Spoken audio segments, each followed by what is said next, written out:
What's going on, guys? This is Empty Box, and today we're going to be talking about Stock Car Extreme, specifically the 1.48 update, which is currently in beta testing. That update is available to anyone who backed the recent crowdfunding campaign added to the Tier 2 level or above. This update will become free for all owners of Stock Car Extreme once it is no longer in beta. As it is in beta, there are things that will be changed, bugs and issues that will pop up and have popped up that you might see on screen throughout this video. Bear that in mind. Yeah, you guys know the drill by now. It's 2015, everybody knows what beta is. But this is really kind of the first update after the crowdfunding campaign. Yes, there was the Super V8 as well as the modern version of Montreal. However, both of those were already in progress to a degree before the crowdfunding campaign kicked off. So, yeah. And plus, this has more things on the change side of things rather than the content side of things, which was what the previous update kind of was more focused at, which is why I'm doing this post-commentated. That way I can talk about some of the changes that are made. But because you're going to be seeing the content in the video, I figure I might as well go ahead and explain that. With this update, there are two new cars that are added, which are the Mitsubishi Lancer Cup Series car. There's two different Lancer evolutions. There's the Cup R version, which has the relatively tiny rear wing, which has about 305 horsepower, 5-speed manual transmission, H pattern, yeah buddy. And then there is the RS version of the same car, which has the giant Rice-tastic wing on the rear end. In this case, certainly race-inspired cosmetic enhancement, as well as a 6-speed sequential transmission. It also has a little bit more power as well as a little bit more tire. However, both of these cars are fairly close to showroom stock cars. These are not stripped out race cars putting out 9,000 horsepower or anything crazy like that. So they're still relatively stock. They're big, heavy cars, and I think they will make a great addition to the lineup within Stock Car Extreme. I can definitely foresee this becoming a good alternative to the Copa Petrobras de Marcas, which has already proven to be one of the more popular classes of car within online pickup racing. I think this thing will be a heck of a lot of fun in the open server environment, just for a little bit of casual fun. Alongside the two new cars, there's one new circuit, and that is Velocita, which is one of the newest circuits within Brazil. And because this is a modern circuit, you can expect to find things that you will find on more modern circuits. In particular, I'd say this circuit is one of the more challenging technical circuits within Stock Car Extreme's content lineup right now, and I think that adds in a nice little element not found on a lot of the other circuits. You know, a couple of these corners have some, fairly tricky decreasing radius corners, as well as a lot of elevation change, and it's actually a really fun circuit. There are two layouts available.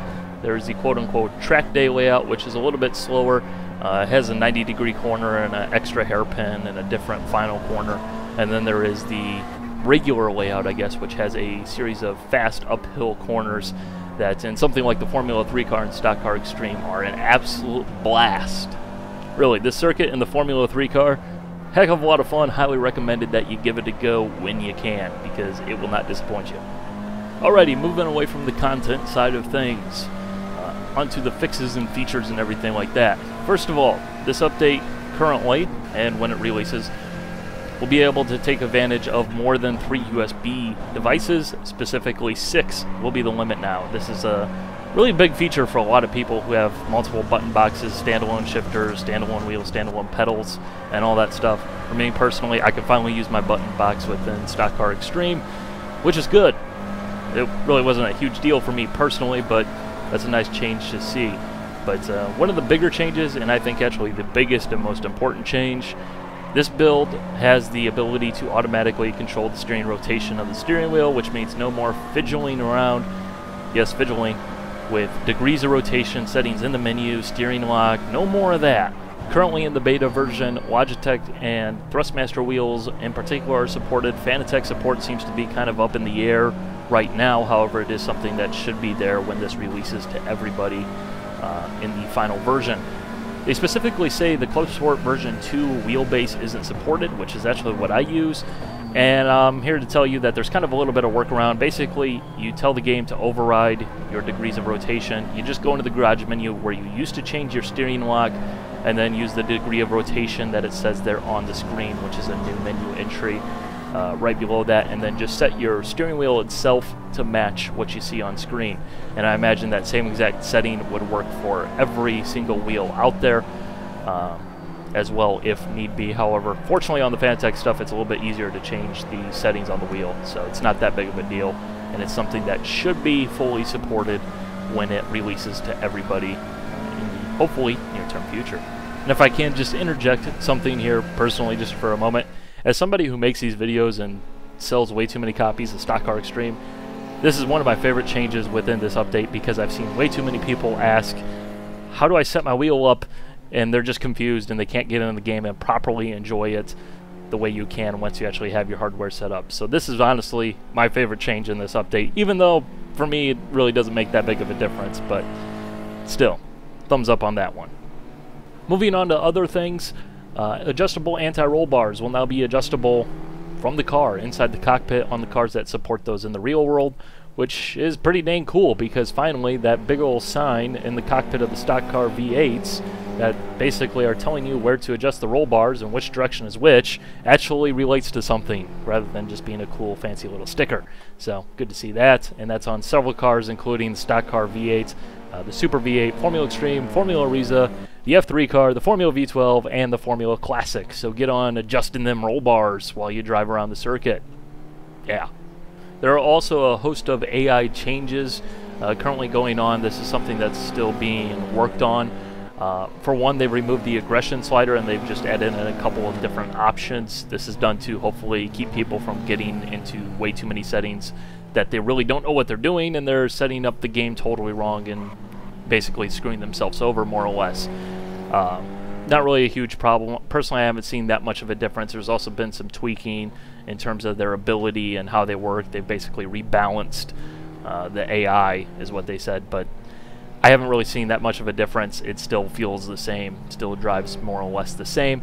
Along the same lines, they've also introduced native in-game, not hacked into the game, 9-speed gearbox support, because that's a thing these days, which means that the AI will now actually use 8th gear in the Formula Extreme, the 2014 style F1 car, as well as DRS, which is another thing that has been coded into the game natively rather than kind of bodged together and taped onto the side of the thing. So good to see that. For those guys out there who are driving the Formula Extreme against the AI, this should make a little bit of a difference. And they also say apparently that this prevents AI drivers from disappearing when they hit 8th gear, which I didn't know was actually a thing because I didn't spend a lot of time with that car because I'm not really all that interested, which sounds straight out of Back to the Future. As soon as they hit 8th gear, they're gone. And for those of you guys racing offline, you might be doing a championship season. One of the most asked for, most complained about bugs within Stock Car Extreme, the championship scoring bug. With this update, it should be fixed. It's specifically in their changelog of things that should be fixed. I personally haven't tested it out yet because I really don't do championship seasons ever. However, for those of you guys that do, it's been broken for a while and it should be fixed with this next update. So hopefully everything's going smooth on that front, as is almost entirely all too usual within a sim racing update. There's also been some changes to aerodynamics, tires, and force feedbacks, and all that stuff. These are really fairly minor changes. The force feedback in particular is probably the most noticeable one, where they've changed the values that are being used to calculate the force feedback, which basically results in a softer force feedback. It ramps up a little bit smoother, which you may like, you may not like. It's not a huge change. It's not going to radically alter your perception of the force feedback, I think, but it is something that you will definitely detect if you try out the beta version, or alternatively if it's let into the final version of this update. And the last thing I'd like to talk about regarding this update, you can find more down in the description if you wish. However, I'm just hitting on the big features here. Opponent selection. You can now choose what class of vehicle that you race against in the series that have multiple vehicles. For example, in the kart series, if you want, you can go ahead and race against a field of AI racing the rental kart, while you yourself are driving the 125cc shifter kart, which devolves into its own little unique challenge of trying to dodge the cars that are going like 2 miles an hour. But you can do things like that using the all-car, all-track series. You know, you can race, you know, Formula Extremes versus the Camaro SS Street Car. if you want it, you can do it. So it's good to see that type of thing added into the game, as it was something that was in rFactor 1 that kind of got lost as Stock Car Extreme moved forward. So good to see that. And just wrapping up the video here, a little bit of an update on the crowdfunding side of things. Currently, the voting for the bonus car is getting ready to kick off. The community chosen car, the community chosen track has been chosen, which I am pleased to report. My selection got chosen, Virginia International Raceway. Yeah, Riza Studios said they wouldn't make Surfers Paradise, so I went with the next best option. So you can be looking forward to that circuit, and hopefully a really cool car comes out of this community voting. So things are looking really bright for Stock Car Extreme. So anyways, hope you guys enjoyed. Bye.